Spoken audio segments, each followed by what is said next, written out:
Padecer algún tipo de discapacidad no debe impedirnos realizar una vida normal. Circular, por ejemplo, en una silla de ruedas o tener problemas de visión o audición no puede ser impedimento para utilizar el transporte público. Precisamente, conseguir la plena accesibilidad para todos los ciudadanos es una de las prioridades de la Generalitat. PGV ha hecho, junto con la Consellería, un programa muy ambicioso de conseguir llegar al 100% de la accesibilidad en todas las estaciones de PGV. No solamente accesibilidad para, a movilidad reducida, sino también para otros tipos de discapacidades que necesitan un diseño.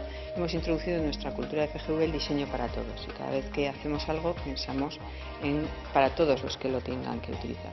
Ferrocarrils de la Generalitat Valenciana tiene previsto que las máquinas automáticas expendedoras de billetes lleven incorporadas un programa informático que permita su funcionamiento a través de la voz, facilitando la compra de billetes por parte de los usuarios invidentes. De momento, 8 de las estaciones de Metro Valencia cuentan ya con bandas de orientación de pavimento táctil y color diferenciado que permiten que los usuarios con problemas de visión puedan viajar en metro con plena autonomía. Uno de los problemas con los que se enfrenta el usuario de sillas de ruedas al acceder al metro de Valencia es el hueco que existe entre el andén y el piso de la unidad.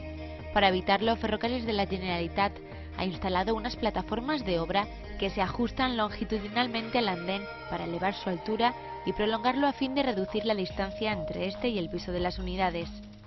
Hemos introducido como prueba, pero que vamos a extenderlo a toda la red, por ejemplo, en la estación de Facultad, unas mesetas, le llamamos mesetas, una especie de plataforma.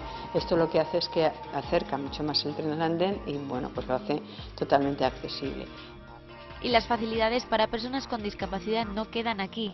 Ferrocarrils de la Generalitat ha creado un nuevo bono destinado a ellos y que supondrá un descuento del 85%.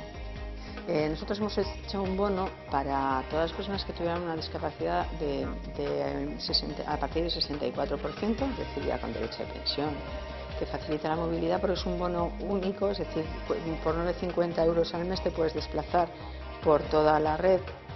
Conseguir la plena accesibilidad de las personas que padezcan algún tipo de discapacidad, tanto de movilidad como de audición o visual, y que éstas puedan acceder a los medios de transporte público, es una de las prioridades de la Generalitat.